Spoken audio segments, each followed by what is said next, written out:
자, 이제 모두 자리를 해주신 것 같습니다. 그럼 오늘 행사를 본격적으로 시작해 보도록 하겠습니다.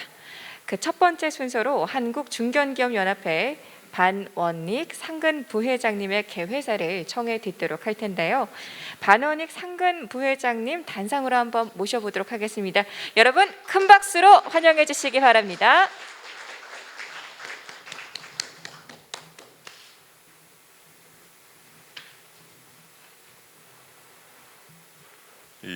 저희들이 몇 분 늦게 들어왔습니다. 조금 전에 우리가 사전 간담회에서 아주 중요한 얘기를 좀 깊이 우리 서로 의견을 좀 주고받다가 조금 늦게 들어왔습니다.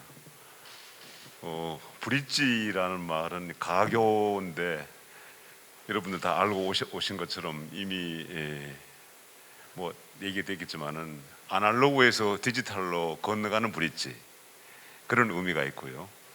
그 다음에 오늘처럼 이렇게 IT 공급자와 또 이 디지털 쪽에 그것을 또 수요하는 수요 업체가 함께 만나는 가교다. 그래서 아주 브릿지라는 이름을 기가 막히게 잘 지은 것 같아요. 산업부가 지으셨나요?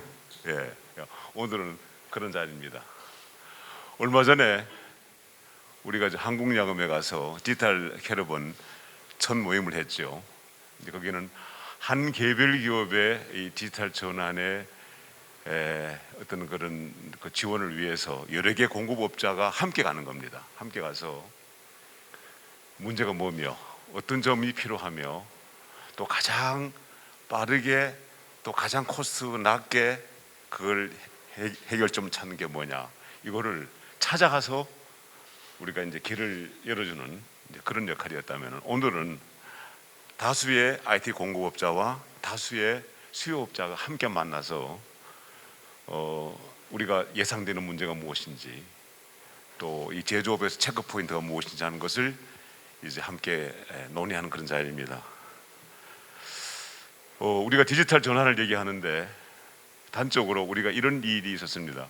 지난 14일에 중견기업연합회에다가 디지털 혁신센터를 오픈했습니다. 오픈하는 그 개소식에 본래 총리께서 나오시기로 했습니다.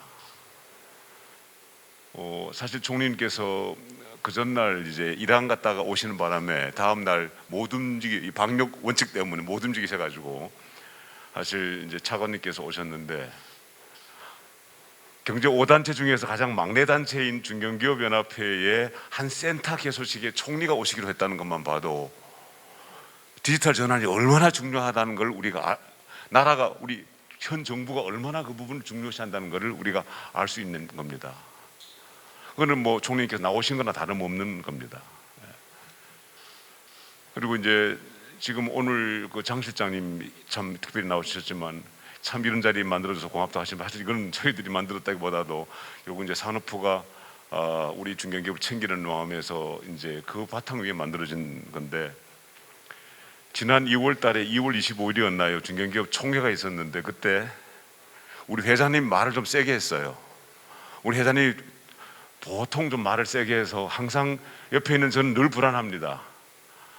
좀 어떤 일이 또 다른 일로 번질까 봐서 불안하는데, 그날 총회 또 말씀 세게 하셨는데 제가 우리 실장님 배웅해 드리면서 우리 회장님 말씀이 너무 세서 좀 송구스럽습니다라고 하니까, 무슨 말씀이십니까?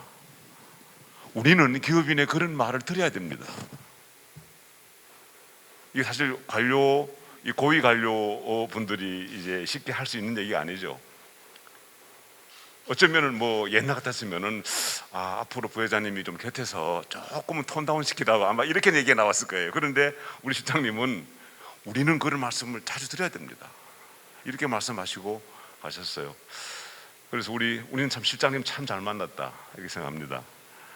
다행히 또 이번에 새로 오신 또 장관님도 우리 초대 중견기업 국장 하시는 우리 문성우 장관님 되셨고, 또 전임 우리 성 장관님은 또 우리 이대 국장님 하셔가지고, 야, 우리 중견기업국이 참 터가 좋은 데다.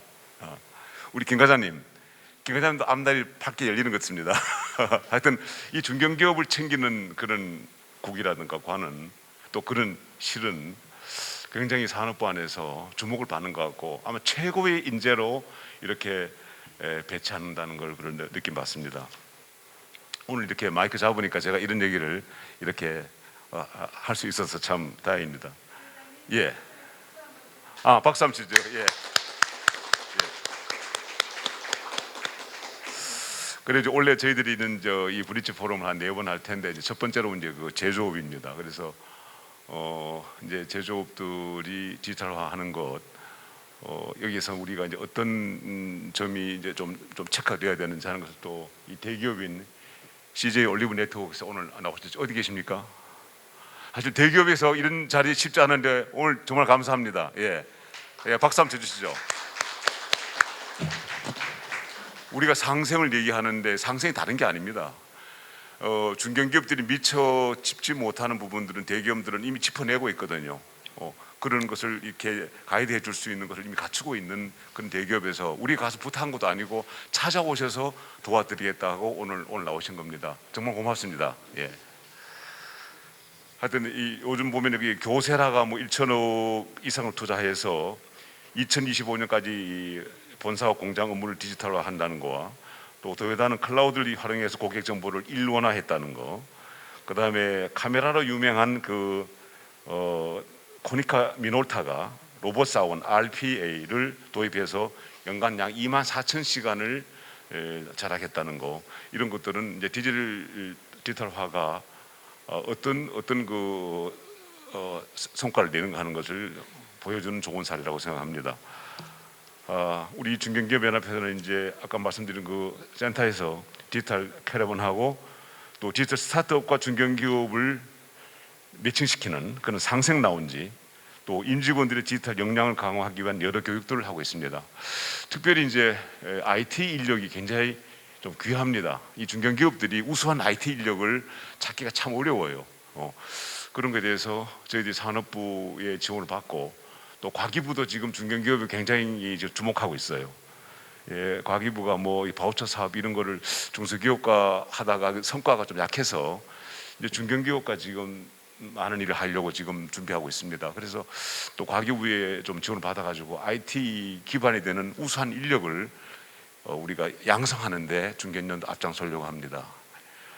이렇듯이 한 단체는 개별 기업이 못하는 것, 또 정부가 미처 세밀히 못 챙기는 것들, 이런 것들을 챙겨주는 우리도 브릿지 역할을 한다고 봅니다.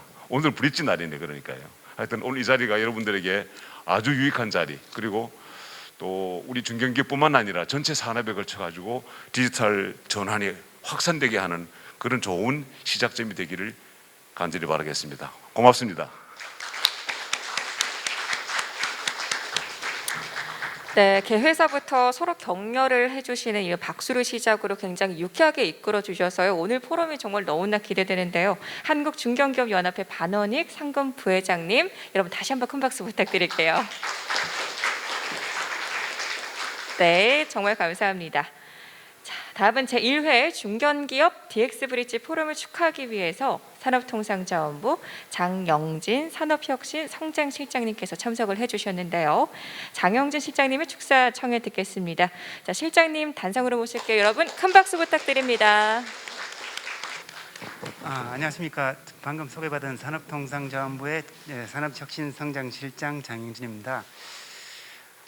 정말 오늘 정말 중견기업 DX 브릿지 포럼 정말 출범을 진심으로 축하드립니다. 아까 여러분들이 말씀하셨지만 정말 우리 반원익 중견기업 연합회 부회장님, 그리고 물론 회장님이 강호업 회장님이 워낙 큰 역할을 해주시지만 중견기업 연합회에서 정말 이번 일을 아니더라도 정말 많은 일들을 해주시는 것 같습니다.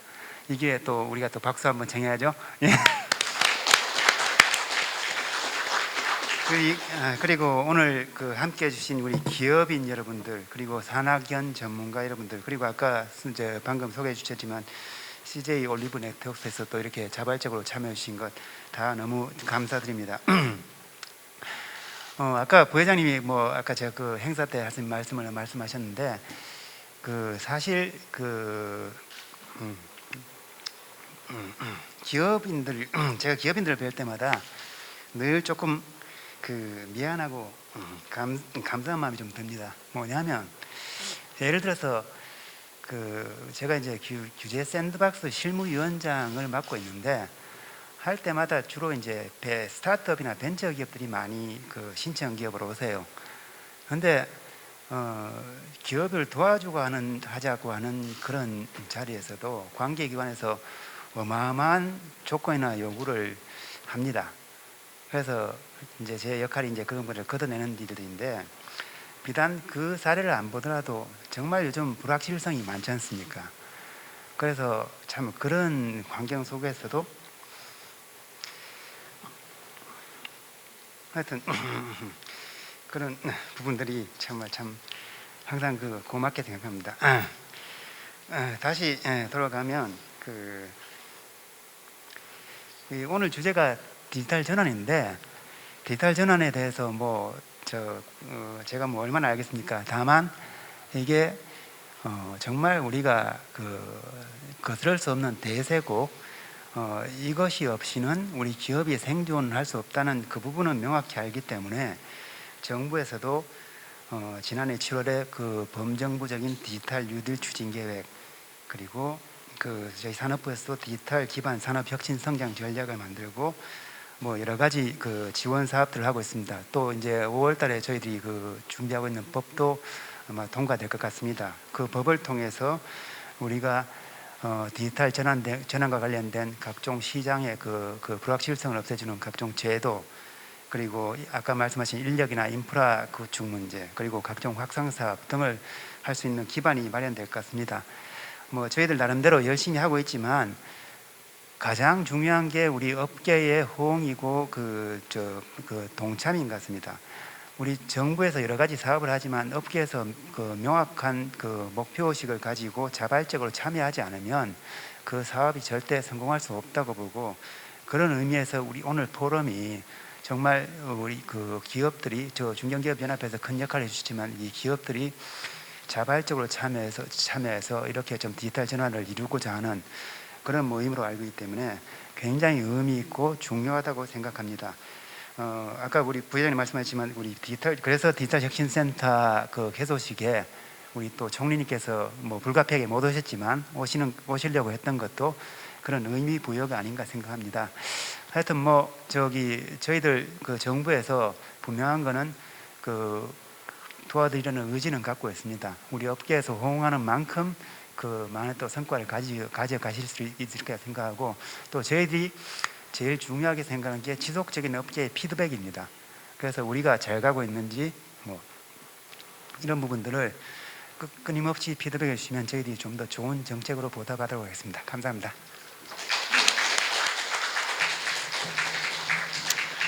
네, 정말 이 지속적인 업계 피드백에 보답을 하는 이 산업통상자원부가 되겠다고 또 말씀해 주신 게 너무나도 인상 깊은데요.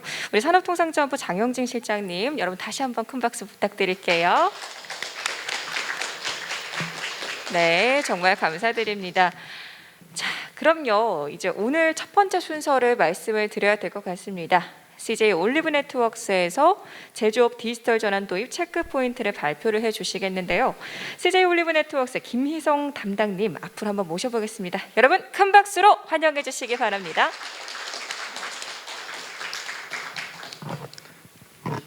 네, 안녕하세요. CJ 올리브 네트워크스의 김희성이라고 합니다. 먼저 사실 와주셔서 감사하다고 저한테 말씀 주셨는데, 저야말로 제가 이렇게 와서 말씀드릴 수 있게 되어서 저희가 더 감사한 마음이고요.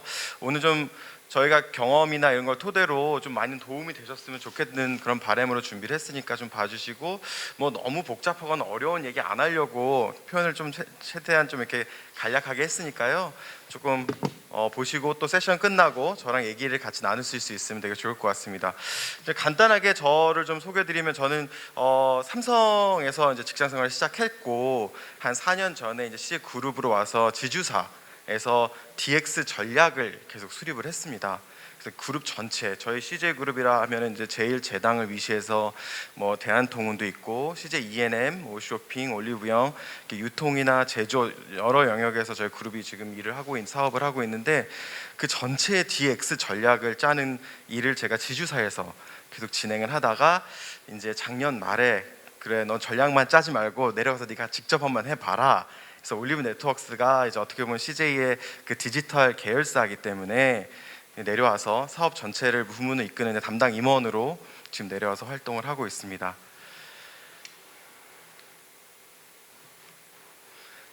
네.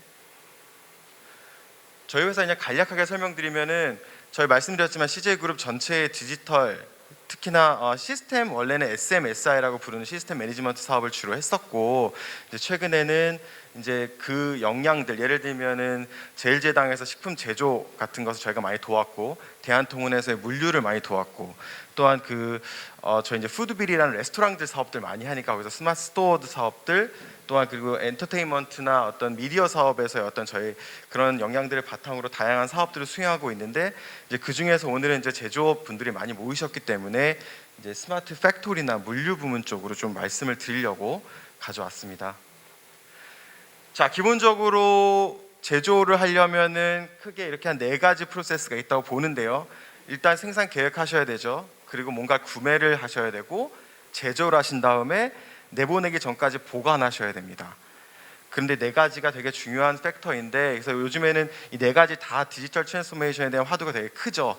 계획에서는 뭐 수요 예측부터 뭐 AI를 해야 되니 뭐 데이터 분석해야 되니 얘기도 많고 그리고 구매도 요즘에 이제 프로큐먼트 관련해서도 굉장히 많은 기법들이 활용되고 있는데 오늘 저는 딱 2개 생산하시고 보관을 어떻게 하면은 좀 효율적으로 잘 하실 수 있을지 2가지만 좀 찍어서 설명을 드리도록 하겠습니다.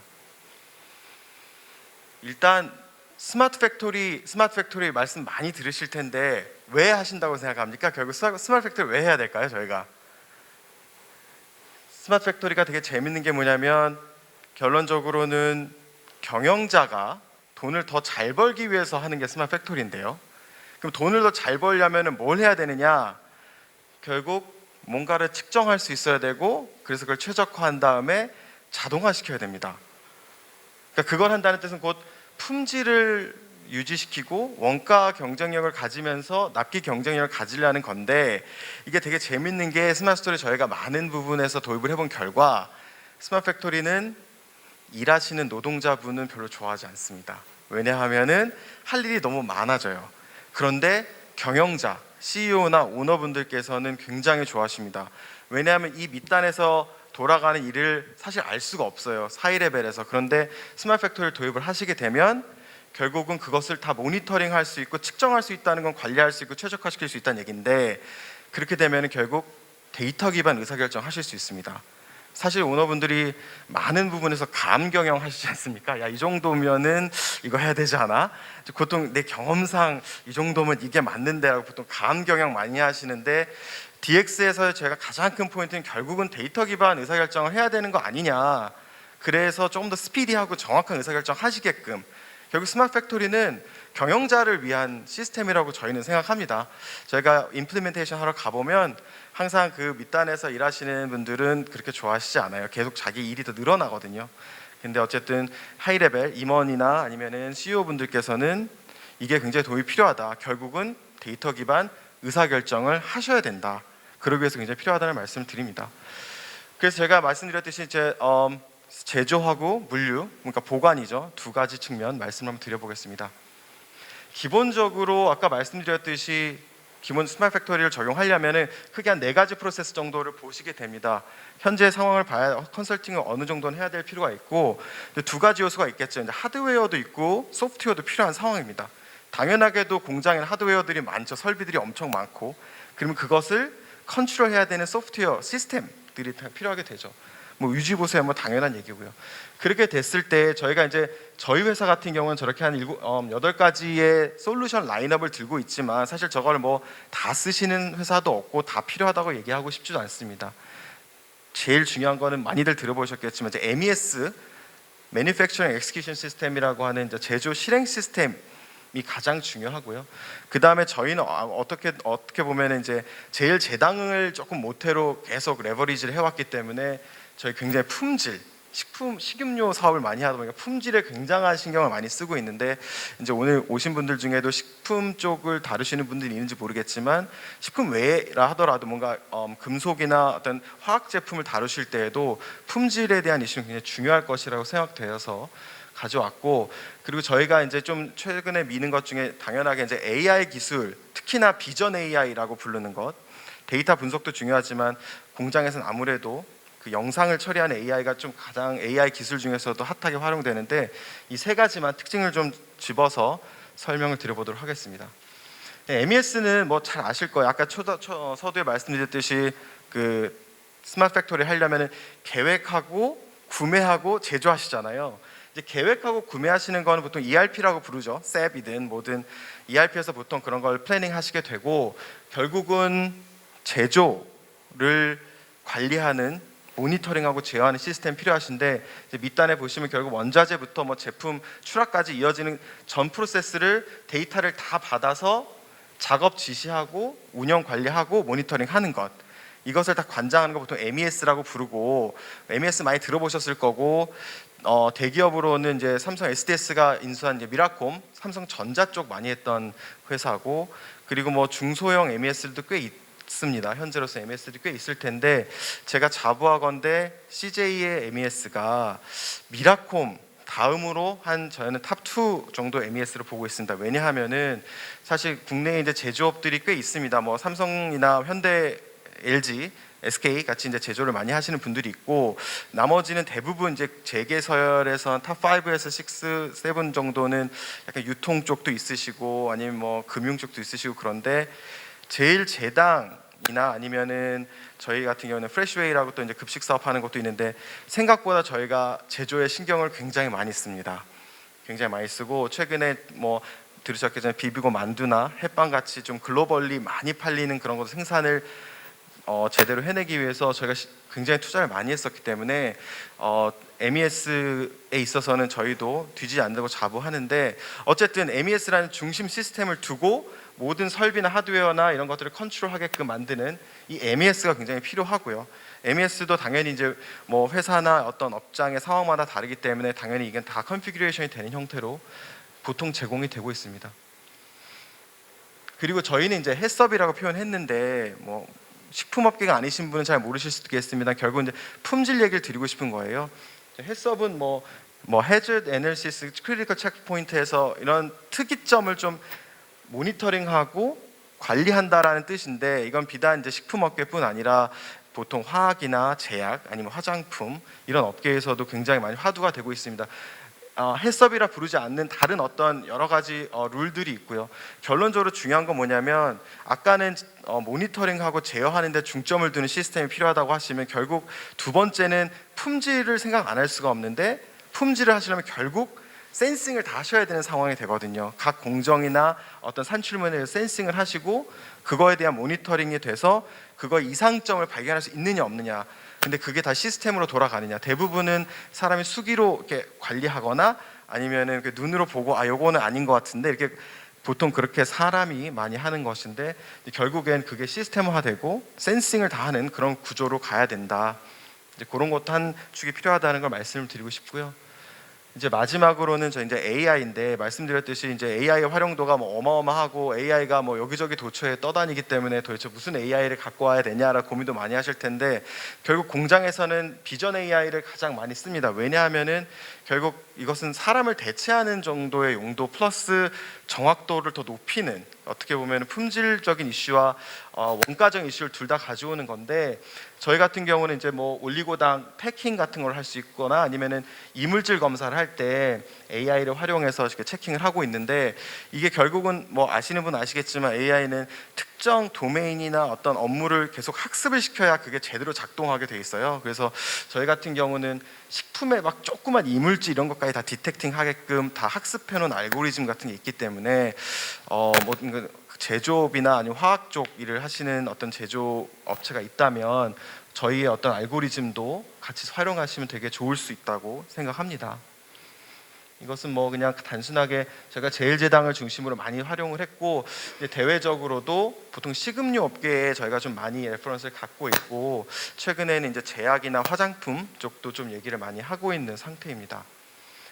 자, 이제 두 번째로 제가 아까 생산을 말씀드렸고, 결국은 또 생산만 아무리 잘하면 뭐합니까? 이걸 결국 어느 정도로 보관하고 이제 하역을 시키시고 대충 이렇게 물류로 태우셔야 되지 않습니까? 그 상황에서 저희가 제안하는 것은 어떻게 보면 자동화 창고, 스마트 로지스틱스를 제안 드리는 건데, 여기서의 화두는 딱 하나입니다. 결국은 효율화, 얼마나 많이 효율적으로 쌓고 빼고를 빠르게 할 수 있을 것인가, 결국은 보관의 핵심이기 때문에 지금 대부분 제조 공장 옆에 창고들 가지고 계실 거예요. 그렇죠? 물류센터의 창고만을 얘기하는 게 아니라 제조를 하시고 나서 당연히 창고를 가지고 계실 텐데, 그 창고를 얼마나 효율적으로 활용하고 계시느냐라는 데 굉장히 조금, 요즘에 특히 이쪽에 화두가 많이 되는 것이, 뭐 당연하게도 설비나 시스템이 있는 건 맞는데 이게 더 활용이 되는 것은 로봇의 발달입니다. 사실은 요즘에는 뭐 아마존이 어쩌고 저쩌고, 뭐 쿠팡이 어쩌고 저쩌고 이게 많이 나오지 않습니까? 사실 거기까지는 못 가더라도 거기에 준하는 여러 가지 한 중견기업 사이즈에서도 고려해 보실 만한 기술들이 많이 발달했기 때문에 저희 입장에서는 이걸 굉장히 제안을 드리는데, 여기 시스템 복잡한데 이거 다 뭐 아실 필요는 없고, 여기서 요점 뭐냐면, 뭔가 이게 물류를 자동화하고 효율화하는데 시스템들이 많이 쓰이는데, 여기 핵심은 역시나 효율화입니다. 얼마나 적재나 아니면은 피킹을 효율적으로 할 수 있는가, 이게 결국 시스템의 로직의 문제거든요. 그래서 이것도 결국은 저희 같은 경우는 대한통운이나 올리브영 같은 유통사들의 물류센터 구축을 많이 했었어가지고 이제 그런 게 많이 쌓여 있긴 한데, 어쨌든 그런 알고리즘을 얼마나 잘 내재화하고 있느냐, 각 회사의 어떤 시스템들이, 그런 게 중요한 상황이 됐고, 당연히 시스템뿐 아니라 이런 설비들도 필요하시게 됩니다. 왼쪽이 좀 일반적인 거고 오른쪽으로 갈수록 조금 신형인 시스템인데, 뭐 이런 거 많이들 보셨을 거예요. 근데 뭐 보통 이제 스태커 크레인이나 뭐 DPS 같은 것들을 설치하신다고 하면은 이런 것도 저희가 어떻게 보면, 저희는 시스템 회사이지만 그런 설비 업체들과의 또 쫀쫀한 파트너십들을 가지고 있기 때문에 저희는 토탈리 제공을 하고 있습니다. 뭐 이런 것들이 많이 필요하시게 되죠. 굳이 규모가 되게 크지 않으시더라도 되게 작은 규모로 이런 것을 다 이렇게 셋업하고 뭔가 운영하시는 업체들이 굉장히 많이 있으세요. 특히나 저희가 물류라고 하면은 뭐 3PL, 그냥 진짜 물류사들이 하는 물류도 있지만, 이제 제조 물류라고 해서 제조사들도 이제 창고 플러스 이제 물류까지 연계시키는 자동화 프로세스들을 많이 고민하시거든요. 그럼 그렇게 되면은 이제 이런 설비나 어떤 시스템 이런 것들을 동시에 하게 될 때 이제 저희랑 또 같이 얘기할 수 있으면 좋고, 또 잘하는 이런 것들은 또 잘하는 회사들이 또 따로 있고 같이 고민을 좀 해주시면은 많은 도움이 되실 겁니다.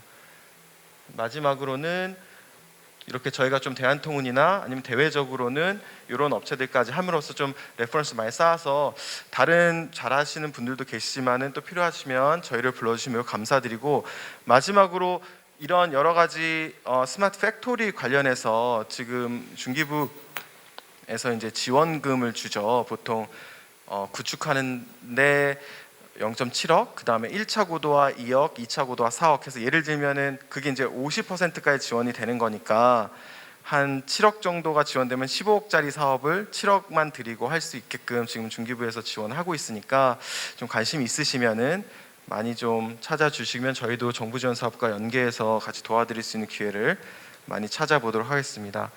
네, 이상 경청해 주셔서 감사드리고, 브레이크 타임 때 필요하시면 뵙겠습니다. 감사합니다. 네, 수고해주신 CJ 올리브 네트워크 김희성 담당님 정말 감사드립니다. 자, 이어서 다음 순서입니다. 다음은요, 중견기업 디지털 연대 소속 라온피플의 제조 분야에서의 AI 비전을 통한 DX 구현을 발표해 주신다고 하는데요. 라온피플 윤기욱 실장님을 앞으로 한번 모셔보겠습니다. 여러분 큰 박수 부탁드립니다.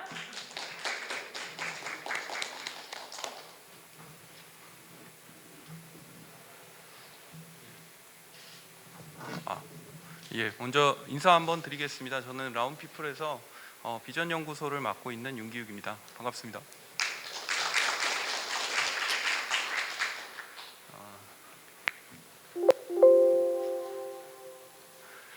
예, 일단 저희 라운피플이 하는 업무부터 좀 간단하게 소개를 드리고 진행을 하도록 하겠습니다. 저희 라운피플은 그 제조 현장에서 비전 기술을 통한 이제 품질 관리 업무를 주로 하고 있습니다. 최근에는 비전 영상 기술하고 그다음에 그 영상을 분석할 수 있는 AI 기술을 바탕으로 품질 관리를 하고 있고요. 그리고 최근에는 이제 데이터에 대한 중요도를 또 현장에 적용하기 위해서 여러 가지 이제 데이터를 관리할 수 있는 그런 플랫폼 기술들을 개발하고 고객들에게 제공하는 그런 일을 하고 있습니다.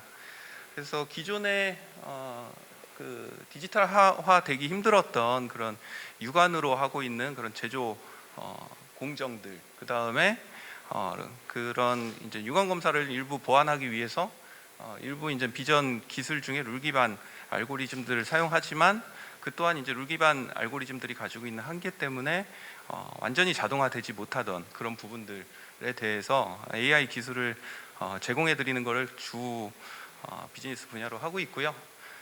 거기에다가 일반적인 그 범용 AI 기술들이 가지고 있지 못한 여러 가지 단점들이 있습니다.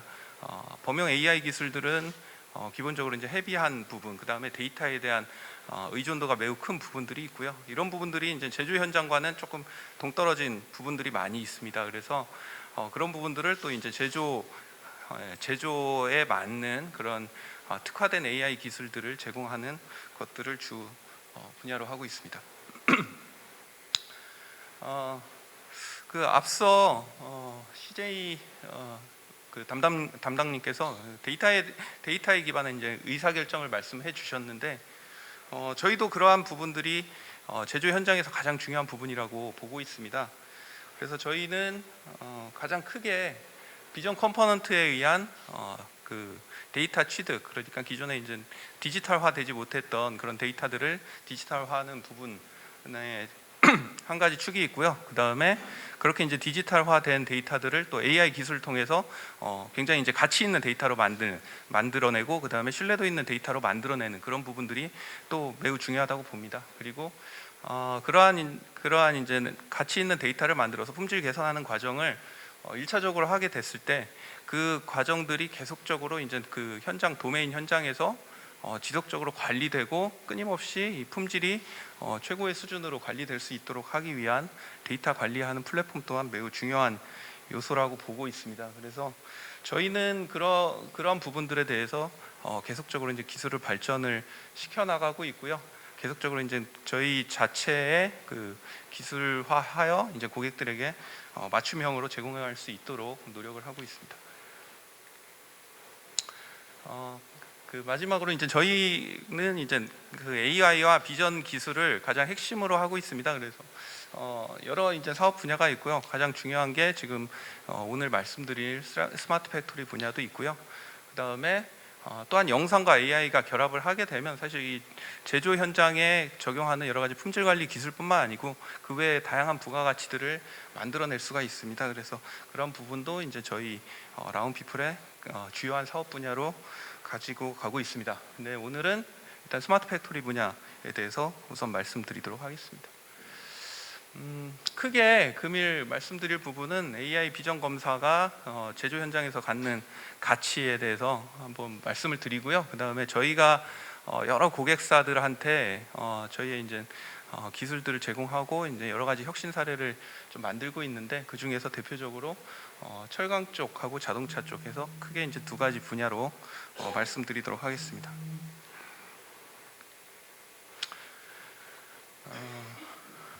뭐 잘 아시다시피 여러 가지 이제 제조 현장에서 끊임없이 이제 자동화 그리고 어떤 품질 그 공정 혁신에 대한 노력을 많이 하고 계십니다.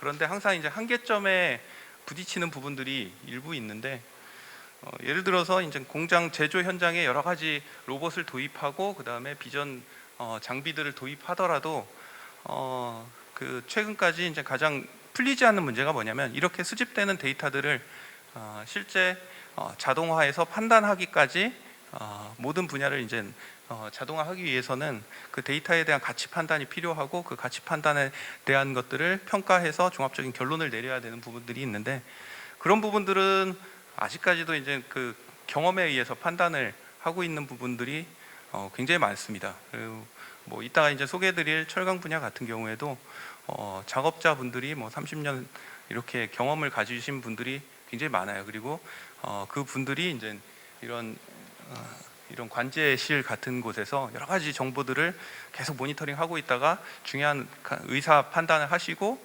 공정을 이제 관리를 하고 계십니다. 근데 이러한 제조 현장 같은 경우에도 이런 경험이 있는 엔지니어들이 이제 판단을 많이 하다 보니까 이 엔지니어들에 대한 그 관리가 굉장히 이제 중요합니다. 은퇴하시는 분들을 어떻게 이제 백업을 할 것이냐, 아니면 지금같이 이제 코로나 같은 상황에는 이분들이 코로나에 의해서 어떤 돌발적으로 이제 근무를 못하는 상황이 발생하는 거에 대한 어떤 리스크를 어떻게 관리할 것이냐, 이런 부분들에 굉장히 신경을 많이 쓰시더라고요. 그래서 이런 부분들이 근본적인 문제가 되고 있고요. 그리고 당연히 아예 이제 디지털화되기 힘든, 그래서 경쟁력을 갖기 힘든 이런 인력에 의해서 운영되는 그런 현장들도 많이 있습니다. 또한 그 앞서 이제 룰 기반 검사들을 말씀드렸는데요. 결국엔 그 이러한 제조 산업들에서 품질 관리라는 부분이 매우 중요한 요소입니다. 뭐 예를 들어서 이 화면에서 보이는 PCB 같은 분야도 결국에는 이 PCB가 반도체 칩과 결합을 해서 하나의 완성된 이제 칩 패키지가 되게 되는데, 이러한 칩 같은 경우에는 최근에는 단순히 그 IO 테스트, 뭐 예를 들어서 정기적으로 동작하느냐 동작하지 않느냐 이런 것만 보는 게 아니고요.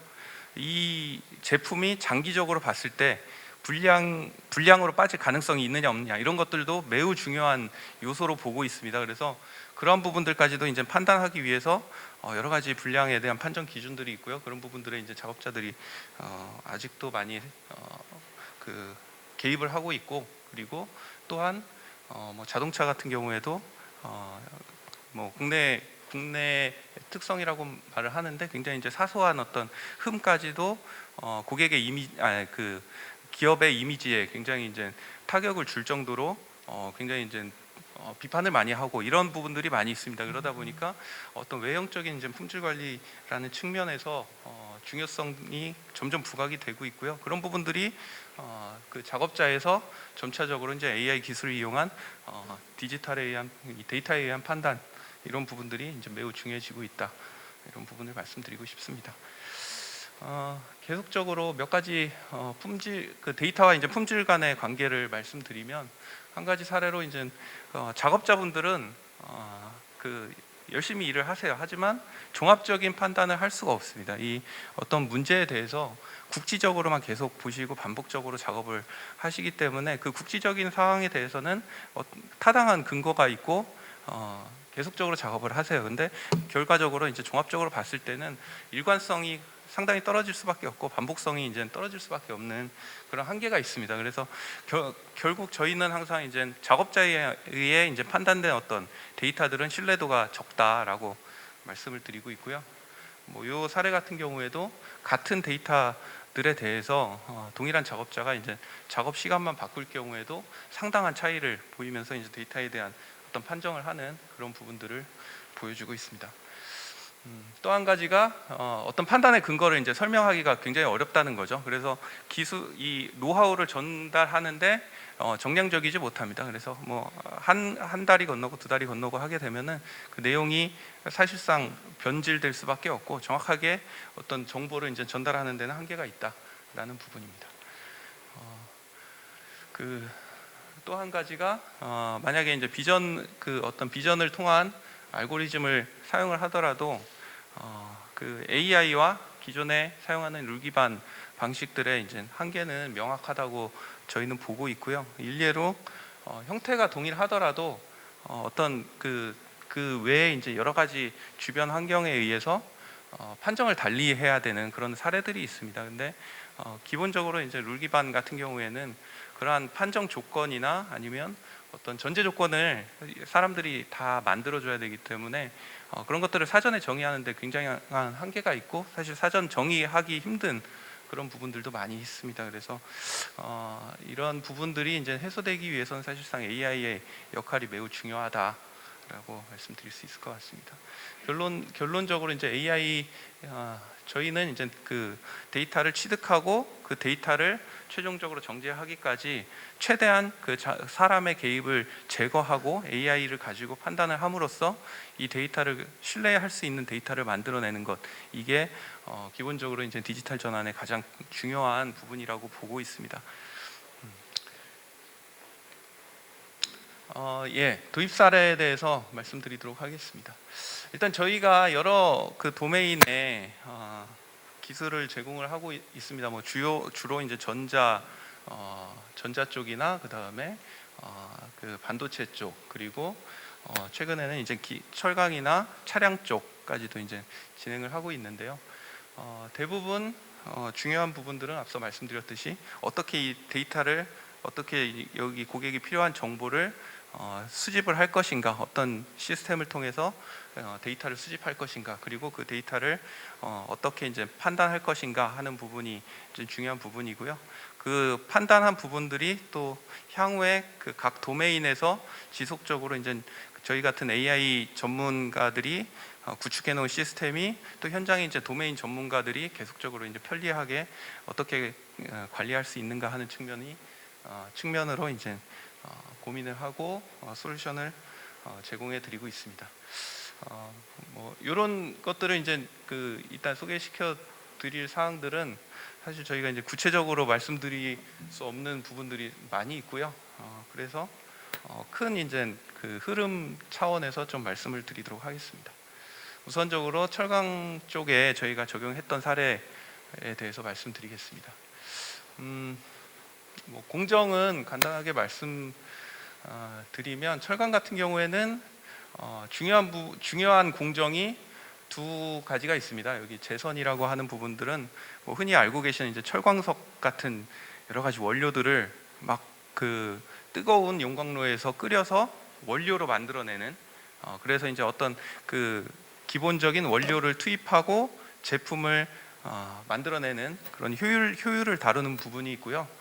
그 다음에 이 제강이라는 공정은 그렇게 만들어진 그 1차 쇳물을 깨끗하게 정제해서 정말 고품질의 제품으로 바꿔주는 그런 공정이 있습니다. 그래서 거기에서는 이 제품의 퀄리티를 어떻게 해서 순도를 끌어올릴 것이냐 하는 부분들이 매우 중요합니다. 그래서 첫 번째는 이런 원료에 대한 데이터를 수집하는 부분, 그 다음에 두 번째는 그런 그 품질을 관리하기 위한 여러 가지 팩터들에 대해서 이제 또 데이터를 수집하는 부분에 대해서 말씀드리도록 하겠습니다.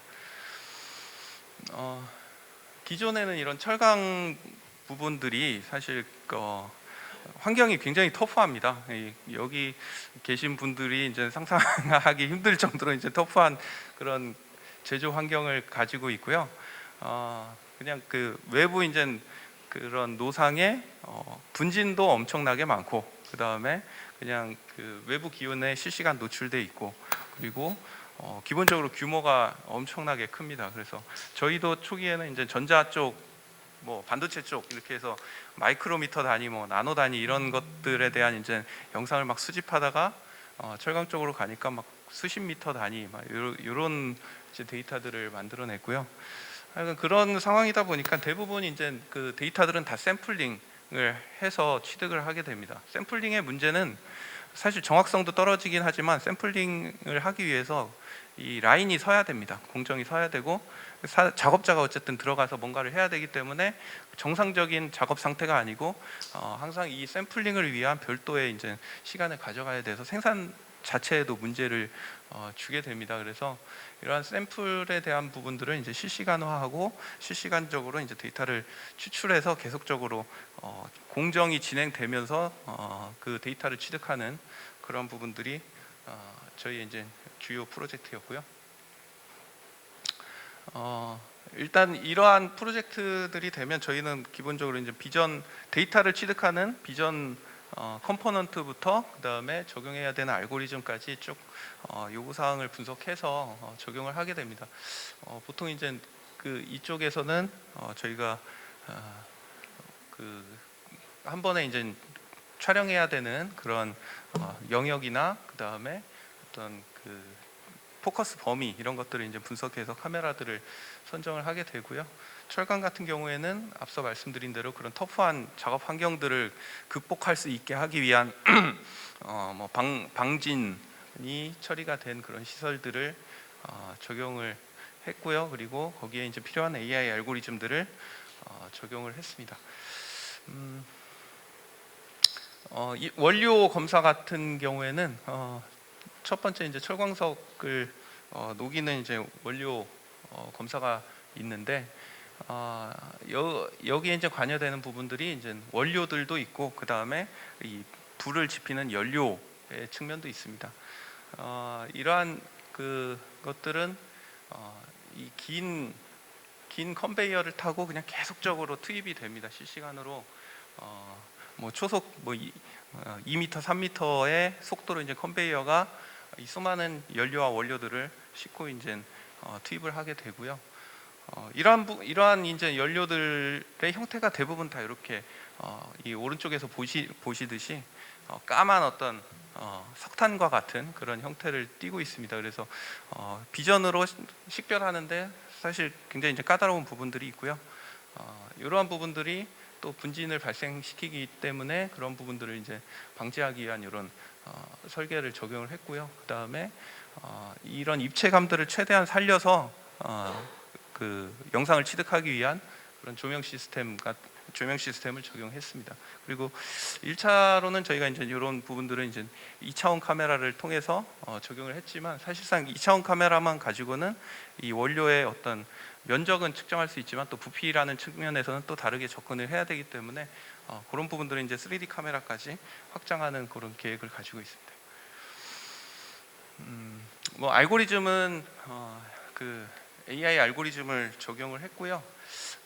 보통 이러한 형태들을 연속적으로 계속 실시간으로 판단을 해야 되기 때문에 이미지는 실시간으로 계속 취득이 됩니다. 근데 그런 실시간으로 취득되는 이미지들을 가장 효율적으로 이제 검사할 수 있게 하기 위해서 저희가 이제 이런 패치 방식이라는 이미지 전체를 보고 판단하는 게 아니고 일부분을 보면서 가장 그 일부분의 어떤 특징을 가장 잘 드러낼 수 있는 그런 방식을 적용을 했고요. 그 다음에 고속으로 전송되는 데이터들을 실시간으로 처리를 하기 위한 최적화된 알고리즘을 적용했습니다. 그래서 저희 같은 경우에는 일반적인 그런 GPU, 뭐 엔비디아 요즘은 이제 30 시리즈 이런 게임용 GPU를 사용을 하더라도 초당 뭐 500메가픽셀에서 조금 더 이제 그 공격적으로 최적화를 할 경우에는 뭐 초당 한 1기가픽셀까지도 처리를 할 수 있는 그런 성능을 보유를 하고 있습니다. 그래서 대략의 이제 결과고요. 일단은 2차원적으로 이러한 이 원료 그 원본 이미지에서 영역 정보를 추출을 해냅니다. 이런 영역 정보를 추출해내고 이러한 영역에 대한 그 크기를 가지고 일단 면적을 추출을 하게 되고요. 이렇게 쭉 이 면적들을 추출해서 뽑아낸 이 분포 데이터가 결국은 이런 분포의 데이터들 원료가 투입이 됐을 때 그 샘물의 품질이 어떻게 나온다라는 부분에 이제 근거 데이터로 계속 이제 수집이 되게 됩니다. 또 한 측면에서 말씀드린 것처럼 그렇게 이제 만들어진 샘물의 품질을 관리하기 위한 그런 부분이고요. 여기도 마찬가지로 이런 이제 한 1,400도, 500도 정도의 이제 그 대상체를 사실상 그 센싱을 할 수 있는 그런 센싱 기술 자체가 거의 이제 부재한 상황입니다. 일반적으로 그 대상물의 어떤 면적이나 부피를 측정하는 그런 시스템들은 일반적인 상온에서 동작하는 것들이 대부분이고요. 이렇게 이제 고온의 현장에서 뭐 1,500도의 이제 고발광체들을 측정하기 위한 그런 기술들은 또 별도로 개별적으로 개발을 해야 됩니다. 그래서 저희 같은 경우에는 이러한 그 데이터를 취득하기 위해서 그 이런 광량을 감소시키기 위한 여러 가지 이제 필터와 그 다음에 카메라 기술을 적용했고요. 그런 부분들은 이제 이런 파장을 분석하고 그런 파장대에서 정보만 취득하고 불필요한 그런 그 광들은 이제 날려버리기 위한 그런 분석을 했고요. 그리고 가장 이 고온의 이 대상체를 가장 정확하게 이제 측정해내기 위한 이 내부 부피를 측정해내기 위한 그런 방법 중에 이제 가장 효율적인 게 어떤 방법이 있을까 좀 고민을 하다가 기본적으로 이제 스테레오 알고리즘 기반으로 3D 데이터를 측정을 하고 그 다음에 그 영상을 분석하는 그런 기술들을 적용을 했습니다. 뭐 여러 가지 이제 그 고온에 견디기 위한 그런 기구적인 부분도 적용을 했고요. 그래서 이런 부분들이 이제 중요한 부분들은 어떤 샘물이 들어갔다가 나왔을 때 이런 용광로의 어떤 최적이 얼마만큼 변하고 그 다음에 이 용광로를 최적이 점점 변해감에 따라서 어느 시점에 가장 최적의 타이밍에 용광로를 또 그 교체하거나 수리를 해줄 것인가, 그래서 비용을 절감할 것인가, 그리고 품질을 어느 수준에서 관리를 할 것인가 하는 부분들을 그 고객사에 데이터를 제공하는 그런 프로젝트를 했습니다.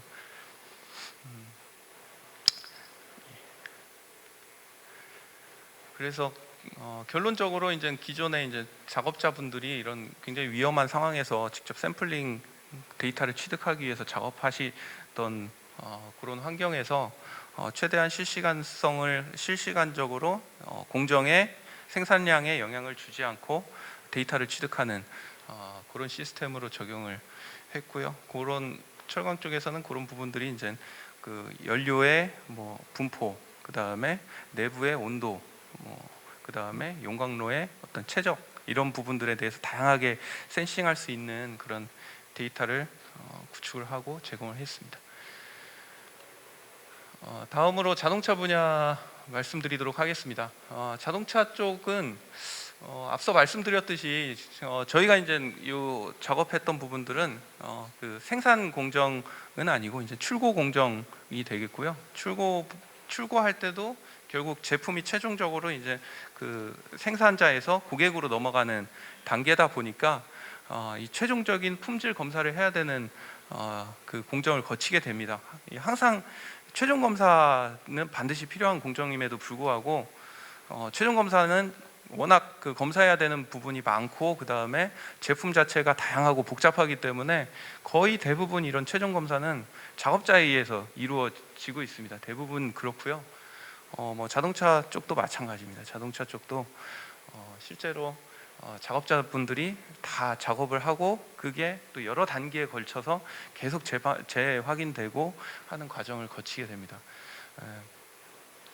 그래서 이제 그런 부분들을 이제 자동화하기 위한 또 프로젝트를 진행을 하고 있고요. 이런 부분들도 마찬가지로 이제 데이터를 어떻게 처음부터 취득할 것인가 하는 부분들을 이제 설계해 나가는 부분부터 하고 있고요. 뭐 자동차 같은 경우에는 형태가 이제 다양한 그 디자인이 반영돼서 다양한 그런 형태를 가지고 있고 또 표면이 거울과 같은 그런 특성을 가지고 있습니다. 그리고 불량들이 대부분 이제 표면에 도장 상태에 의한 뭐 살짝 눌림이라든지 아니면 찍힘이라든지 아니면 색상이 다르다든지 아니면 조립이 일부 다른 부품들이 조립됐다든지 하는 여러 가지 이제 요구 사항들이 있고요. 그런 부분들을 검사를 하는 그런 사례입니다.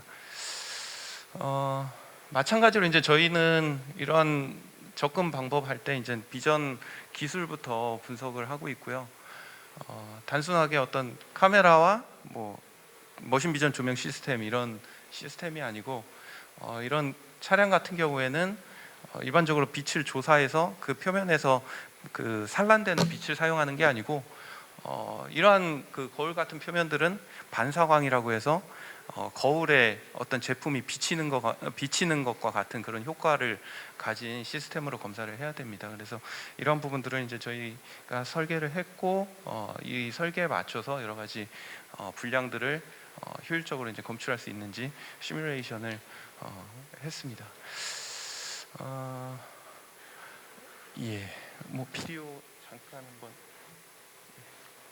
재생하면 이거는 이제 시뮬레이션 화면이고요. 그 빛을 조사하고 그 다음에 저희가 임의의 위치에 이제 비전 카메라를 위치시켰을 때 이런 입체적인 대상물에 광이 어떻게 비치고 그 다음에 사각이 어떻게 발생하는지 그런 부분들을 이제 확인하기 위한 이런 시뮬레이션이고요. 예. 그래서 뭐 실제로는 아까 이제 보였던 그런 영상이 실제로는 이러한 형태로 나타나게 됩니다. 예. 그래서 여기 보시는 것처럼 표면의 어떤 이상 상태가 일반적으로 보면 보이지 않지만 이러한 조명 하에서는 두드러지게 이미지가 올라오는 것을 보실 수 있습니다. 다음. 예. 그래서 이러한 또 광학 시스템을 통해서 데이터를 취득하는 부분을 진행을 했고요. 그리고 역시 알고리즘 쪽도 매우 중요한 요소 중에 하나인데 이 프로젝트 같은 경우에는 사실 그 카메라가 한 50대 이상이 이제 차량 한 대를 검사하는데 50대 이상이 사용이 됩니다. 그러면 차량의 한 대가 지나가게 되면 이미지 데이터가 로 데이터만 해도 거의 테라급으로 나오게 됩니다. 그럼 그런 데이터들을 사실 사용자들이 일일이 다 걸러낸다는 건 불가능한 일이고요. 그래서 그런 부분들이 사실 데이터를 기본적으로 중요한 데이터를 필터링하는 그런 알고리즘들이 있는데 그런 알고리즘들을 이제 적용을 하였고요. 그리고 그렇게 이제 테라급으로 수집된 데이터들을 그 판정하기 위한 그 AI 양상불 알고리즘을 적용을 했습니다. 그래서 요거는 이제 저희 시스템은 아니고 다른 이미지긴 한데 저희 지금 이미지를 보여드릴 수는 없어서 이제 유사한 이미지들을 보여드린 거고요. 차량에 이렇게 이제 터널 형태로 해서 조명을 조사하고 그 터널 주변에 사각지대를 없애면서 카메라가 50대 이상이 장착이 되게 됩니다.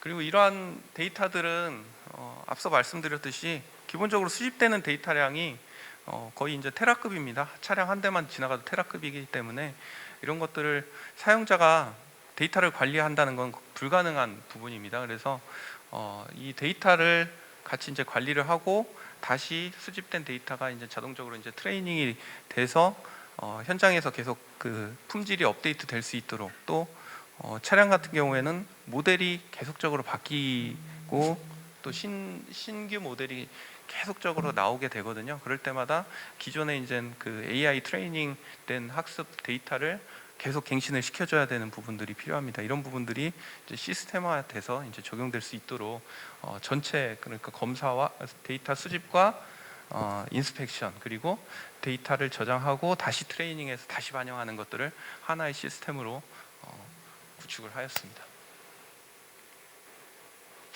예.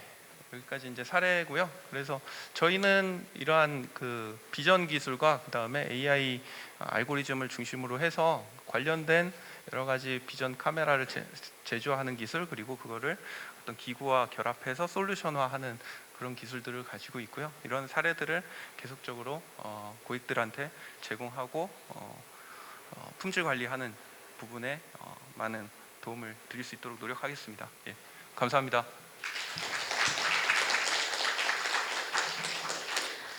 네, 수고해주신 우리 라운피플 윤기욱 실장님 다시 한번 감사드립니다. 자, 다음 순서 안내해드리도록 하겠습니다. 다음으로 중견기업 디지털 연대 소속 티맥스 소프트의 제조업 환경에서의 AX 사례를 발표해 주시겠습니다. 티맥스 AI 김성종 전무님을 앞으로 모시겠습니다. 큰 박수 부탁드릴게요, 여러분.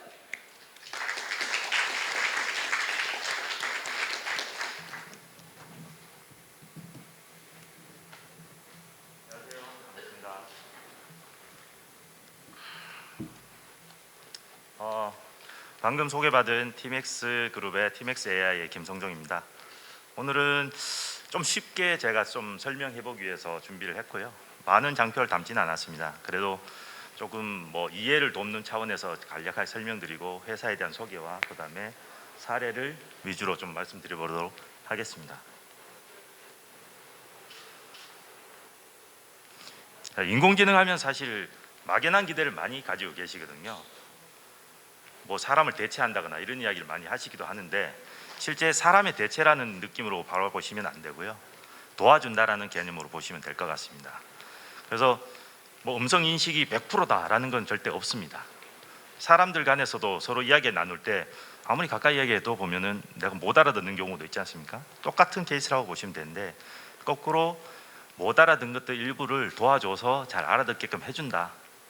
내가 육안으로 봤는데 놓치는 것들이 있는데 AI를 접목했더니 좀 더 나보다 잘 찾아주더라 라고 바라봐 주시면은 훨씬 더 접목하기 쉬울 거라고 생각합니다. 그리고 인공지능이 아까도 이제 나온 피플이나 우리 CJ에서 말씀하셨지 항상 데이터가 필요하거든요. 데이터가. 자, 이거를 데이터를 가지고 어떻게 활용하느냐는 나중에 서비스마다 어떤 식으로 접목할지가 먼저 뭐 니즈가 필요할 거고 거기에 맞는 어떤 데이터를 확보해야 되거든요. AI를 그대로 한글식으로 읽어보면 I죠, I.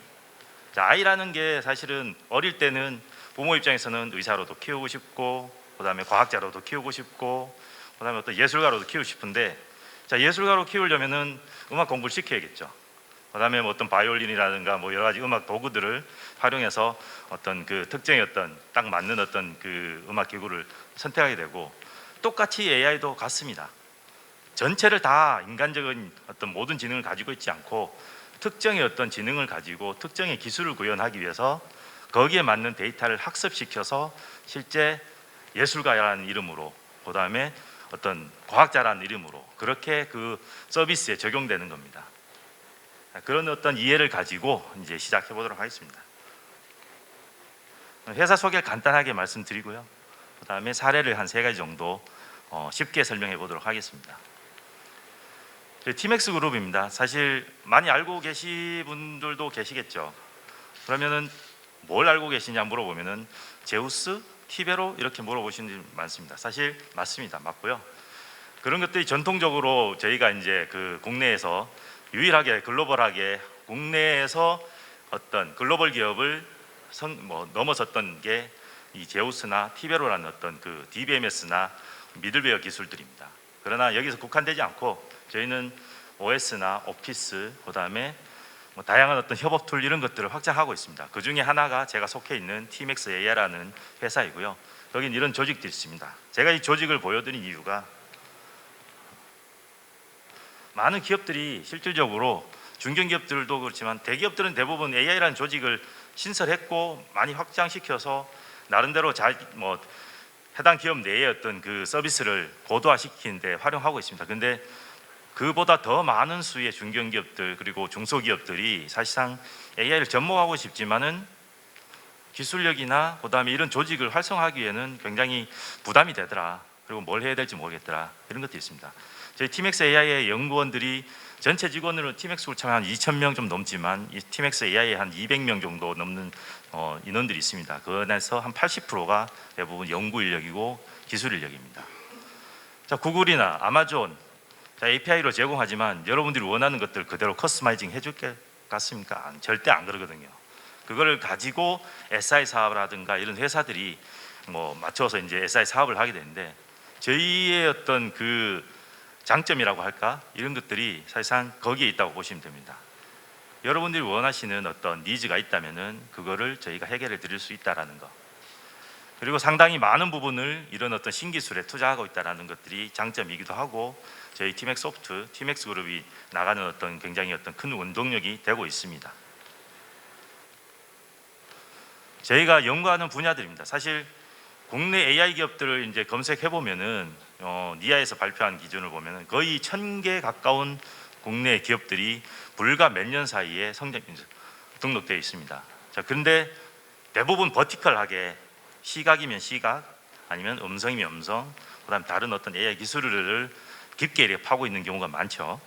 근데 저희 같은 경우는 다양한 음성 기능부터 시작해서 비전, 그다음에 다른 대화, 여러 가지 그런 어떤 기능들, 범용의 어떤 기술들 다 연구하고 있습니다. 많은 어떤 연구 인력들을 통해서. 사실 AI가 어떤 한 기술만 가지고 서비스에 접목되는 경우는 없습니다. 예를 들어서 뭘 해결하고 싶다라고 했을 때 음성과 비전이 같이 결합돼서 하나의 모델이 되기도 하고요. 또 이런 다른 어떤 요소 지능들이 모아져서 하나의 니즈를 해결해 드리는 그런 것들이 사실 AI입니다. 전인적인 인공지능은 사실 현재는 없거든요. 그래서 저희는 범용의 어떤 기술들을 다 연구하고 있습니다. 이런 것들을 실제 산업 현장에 접목하고 있는데요. 뭐 뒷부분에는 제조업 사례를 위주로 이제 말씀드리겠지만, 제조업 이외에 뭐 금융이나 여러 가지 어떤 도메인의 어떤 산업군들의 각각의 어떤 니즈를 해결해 드리기 위해서 접목되고 있습니다. 이제 사례를 말씀드려 보겠습니다. 제조업 위주로 한 3가지 정도만 일단 추려서 왔는데요. 가장 필요한 것들을 어떻게 보면은 큰 데서 찾지는 않고요. 전반적으로 AI가 어떤 기능들이 구현될 때는 특정 어떤 뭐 아까부터 제조, 생산, 뭐 생산 과정, 그다음에 딜리버리하는 그런 과정들의 특정 어떤 부분에 있어서 너무 이게 뭐 휴먼 에러가 많다, 그다음에 불량률이 많다, 이런 것들을 해결하기 위해서 보통 그 어떤 과정마다 이제 접목되는 경우가 많이 있습니다. 지금 보일러 회사의 어떤 내용인데요. 보일러 회사에 왜 이걸 했냐? 이제 대리점들이 많이 있어요. 많이 있는데 겨울철이 다가오니까 우리 집 보일러가 너무 오래돼서 좀 바꾸고 싶어. 그러고 이게 동파가 되거나 아니면 뭐 고장이 나서 교체를 하고 싶어 했는데 마다 물어보니까 가격이 다 다르다는 거죠.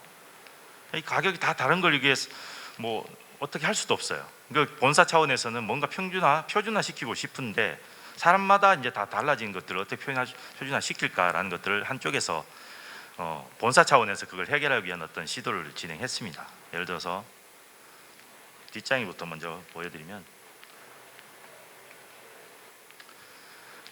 집안에 이제 뭐 지역 난방이 아니라면 대부분 이제 보일러 시설 가지고 계실 겁니다. 근데 고장이 났어요.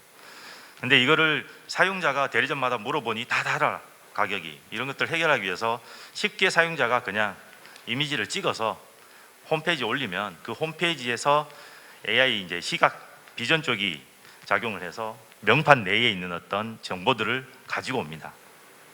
이 가져와서 해당되는 정보, 많은 어떤 내용도 있을 거고요. 용량이 어떻고, 이게 몇 평형인지, 아니면 제조 연월이 어떻고, 모델명이 뭔지, 이런 것들 중에 우리가 필요한 것들만 가져와서 이 모델은 현대 모델에서 어떤 가장 유사한 그 어떤 용량에 비슷한 이런 모델들이 있다라고 해서 추천해 주기도 합니다. 두 번째는 설치를 해야 되잖아요. 이제 그러면 사용자가 자기 집안의 보일러실에 있는 모양을 찍었을 때 이 모양을 인식해야 됩니다. 예를 들어서 이게 보일러구나, 그 다음에 이거 설치하려고 보니까 배관 길이가 얼마 정도 되구나, 그 다음에 이 배관에 보온재가 쌓여 있구나, 이 길이가 어느 정도 되니까 재료값이 어느 정도 들어가겠구나, 이런 것들을, 그 다음에 수공비나 뭐 기술료들이 들어가겠죠. 이런 것들이 측정이 되게 되고요. 그 다음에 설치를 하고 나서도 방마다 이제 룸 컨디셔너가 있어서 거기에 에러가 뜨는데, 이걸 기존에는 계속 고객센터나 전화해서 이게 에러가 떴는데 어떻게 하면 될까요? 이렇게 물어봤는데, 사실상 요즘 비대면 시대도 활성됐고 컨택해서 직접 사람과 통하는 것들을 많이 꺼려하는 어떤 추세도 있거든요. 그래서 이거 누구 상담하고 통화하기 싫으니 그냥 올렸으면 자가 조치할 수 있으면 좋겠다라고 해서 그걸 찍어서 올리면은 에러 코드를 인식해서 어떻게 자가 조치를 할 수 있는지를 안내를 해주는 그런 역할로 합니다. 여기는 실질적으로 AI는 여러 가지 모델들이 있습니다. 알고리즘을 뭘 쓰느냐는 사실상 선택의 문제이거든요. 그리고 그 알고리즘의 변화가, 발전 속도가 몇 개월 단위로 굉장히 빠르게 변하고 있습니다. 불과 3개월 전에 이게 최신의 기술이다라고 했던 것들이 한 3개월 지나고 나면은 굉장히 빠르게 변해서 또 소타라는, 우리가 스테이트 오브 아트라는 최신의 기술들이 또 나와 있고요. 이런 것들이 사실상 기존의 어떤 뭐 구글이나 이런 데서 가져왔을 때는 사실상 그게 업데이트가 어려운 부분이 있지만, 이런 부분들을 계속적으로 갱신을 해드려야 최신의 어떤 정확도라 그런 것들을 구현할 수 있는 거죠. 실제 해봤더니 목표를 이제 이 보일러 회사에서 한 90% 이상만 잘 인식돼도 너무 좋겠더라라고 했지만, 그리고 AI는 그 가장 요건이 뭐냐면 데이터의 확보도 중요하지만 데이터를 얼마나 소량의 데이터를 가지고 내가 원하는 정확도를 높여주는가, 그 다음에 얼마나 빠르게 이거를 구현하는가라는 것들이 굉장히 중요하거든요. 근데 작은 데이터를 가지고 실질적으로 한 6만 장 정도의 데이터를 주셨어요. 근데 불과 거기 한 뭐 20% 정도밖에 안 되는 데이터를 가지고 저희가 학습을 시켜서 실제 텍스트 해보고 검증을 해봤더니 원하는 목표 이상으로 나오더라. 이거를 실제 접목을 했고 1월 달에 오픈해서 실제 이제 상용화해서 적용하고 있습니다. 이런 부분들이 일사례지만 다른 어떤 비전 기술이 필요한 어떤 유통이나 제조 쪽이나 어떤 상품을 라게를 판독하거나 아니면 어떤 그 화장품이나 예를 들어서 그다음에 다른 어떤 제조 식품에 들어가는 어떤 성분 표시나 이런 것들을 다 읽어내서 거기에 맞는 것들의 어떤 서비스를 제공하는 그런 것들도 접목할 수 있습니다. 여기 그런 내용들을 담았고요. 실질적으로 이런 것들도 자체 이제 온프라미스로 구축해 주기도 하고 뭐 AWS 환경에 올려서 클라우드 형태로 쓰게끔 해주기도 하고 그렇게 하고 있습니다. 이런 어떤 주요 내용들이 들어가서 기술이 구현되었다라고 보시면 됩니다. 그 다음에 많은 이제 제조 쪽에서 불량품을 판독하고 싶은데 이게 일반적으로는 육안으로 검사해서 판독하거나 근데 사실 기술의 수준이 많이 올라왔죠. 우리 제조 환경들이 올라왔는데 불과 1% 미만의 어떤 불량률이 발생되는데 데이터를 학습시킬 때는 보통 어떻게 하느냐 하면은 정상적인 데이터와 불량의 데이터를 두 가지 다 학습시켜서 나와야 정확도를 높입니다. 이렇게 학습시켜서 나온 어떤 모델링이라고 하는데요. 이 모델링된 어떤 AI 그 모듈을 서비스에 탑재를 해서 실제 이제 상용화로 들어가게 됩니다. 근데 0.1%의 불량률을 가지고 있는데 이걸 더 줄이고 싶다. 불량 데이터를 하나 얻는데 도대체 얼마나 많이 생산해야 불량 데이터 하나 나올까요? 자, 그렇게 해서 현실성이 떨어지는 거죠. 이때는 어떻게 하느냐? 양질의 데이터를 최대한 확보를 많이 해서 정상 데이터를 학습시키는 방법을 통해 가지고 이 범위를 넘어섰을 때 불량이다라는 어떤 그런 어떤 원클래스 그런 어떤 학습을 시킵니다. 뒷부분에 간단히 말씀드릴 텐데 지금 아마 제조 쪽에서 많은 고민하시 제가 만약에 제조 어떤 입장이라 한다면 현장에 있을 때 사람으로 쓰는 게 자꾸 휴먼 에러가 발생해 그런 것들 조금이라도 줄일 수 있으면 좋겠는데 이게 그래도 최소한의 사람은 필요해 이런 것들의 고민이 많이 있을 수 있습니다. 그래서 얼마 전에 저희가 컨택해봤던 어떤 그 제품을 싸는 박스 공장이었는데 이게 단위로 한 하루에 몇십만 장이 출력되는데 이거를 제품을 대기업에 납품했는데 하나의 분량, 2개의 분량만 나왔다 하더라도 전량 다 반품 이런 경우가 생기더라고요. 자, 이런 것들을 줄이려면 사실상 사람으로도 찾기 어려운 경우가 있거든요. 근데 그것마저도 AI를 통해서 한다면은 어느 정도 그런 것들을 최소화시킬 수 있다는 것들이 이 불량 탐지, 어너멀리 디텍션이라고 하는데 어너멀리 디텍션의 가장 핵심이라고 보시면 됩니다.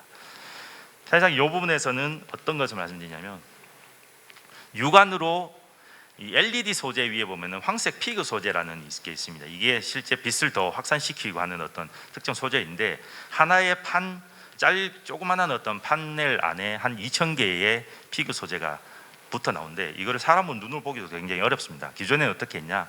육안으로 보기 어려운 것들을 AOI라는 광학 그 장치를 통해서 확대를 시켜서 사람이 그 화면을 보면서 계속 이렇게 눈으로 체크하고 있는 겁니다.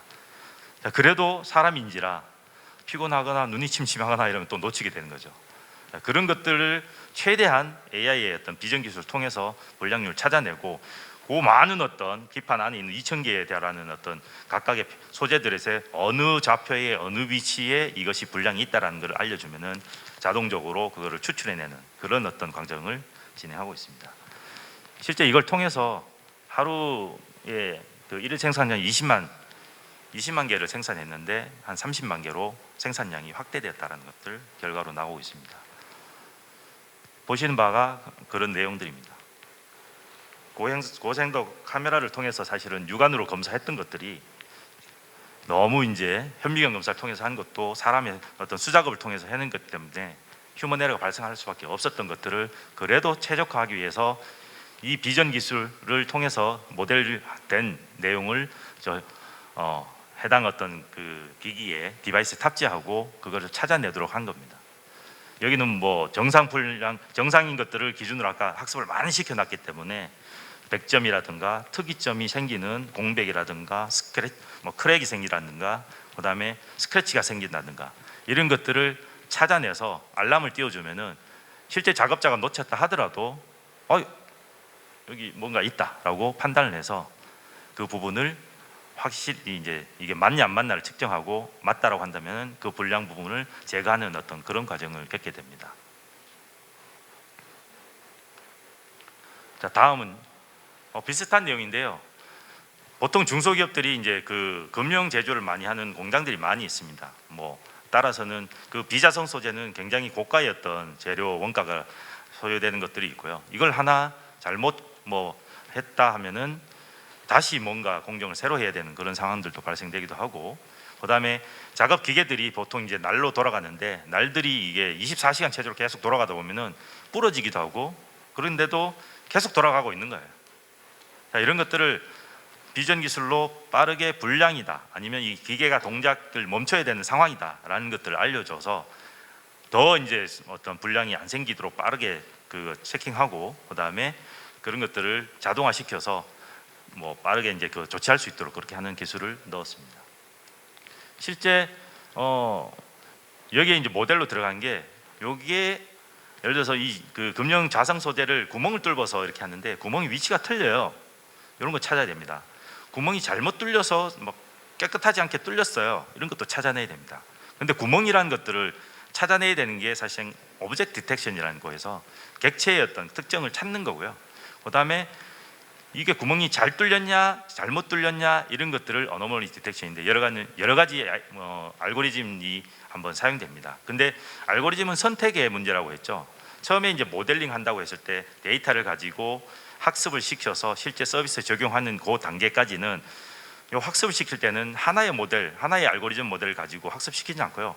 우리가 알고 있는 세상에 이제 여러 가지 어떤 그 알고리즘 나와 있는 것들을 많이 한번 접목해보고, 이 모델이 정말 정확도가 높게 나오는구나, 이 모델이 정확도 낮구나, 이건 뭔가 단점이 있네, 이런 것들을 여러 가지를 학습시켜서 학습시키는 과정에서 나온 결과물을 가지고 선택을 하게 되는 거거든요. 그러니까 어떤 특정 모델, 어떤 알고리즘 모델이 무조건 나한테도 맞으니 너한테도 맞다라는 건 없습니다. 그거는 어떤 도메인별로 학습 데이터의 종류나 이런 것들에 따라서 굉장히 달라질 수도 있고, 그래서 여러 가지를 한번 시도해 보면서 가장 최적의 모델을 찾게 되고, 그 최적의 모델을 현장에 적용하는 과정이 AI를 적용하는 거라고 보시면 됩니다. 실제 100%라고 넘는데요. 여기 보시면은 지금 서클홀, 이제 구멍을 찾는 것들은 한 97% 정도 잘 찾아내더라. 95% 목표를 사실 95% 이상으로 잡았었는데 97%까지 찾아냈다는 거고요. 그다음에 구멍을 찾았는데 그게 이상한 구멍이야 라고 판독해내는 게, 이상 탐지한 게 보니까 지금 AUROC라고 이제 그 분류 모델을 이제 그 평가하는 모델들인데요. MEMA라고 해서 요거는 두 가지 모델을 한번 해본 거예요. 근데 하나는 MEA 메모리 오토 인코딩 이 알고리즘 모델을 했더니 거의 100%에 가깝게 찾아냈어요. 그 다음에 Deep SVDD라는 알고리즘을 써서 한번 모델을 해봤더니, 평가를 해봤더니 한 90.9%. 그러니까 모델이라는 거는 이렇게 해서 두 가지를 해봤지만 가장 좋은 성능을 가지고 실제 이제 상용화에 적용할 수 있도록 그렇게 했습니다. 그래서 불량을 제로화했다.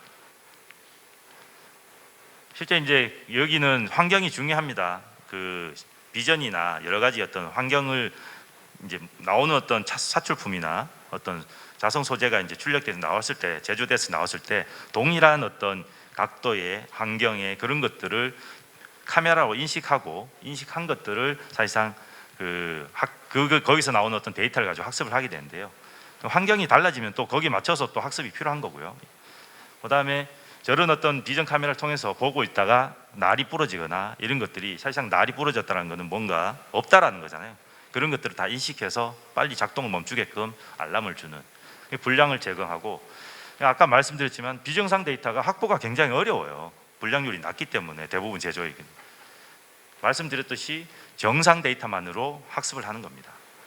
지도학습, 비지도학습, 강화학습 이런 이야기 많이 들어보셨을 텐데요. 여기는 약간 세미 지도학습이라고 보시면 됩니다. 보통 지도학습은 정상 데이터도 학습시키고 불량 데이터도 학습시켜서, 근데 그렇게 하면은 정확도는 높지만 현실상 불량 데이터를 확보하기가 한 건을 만들어내기 위해서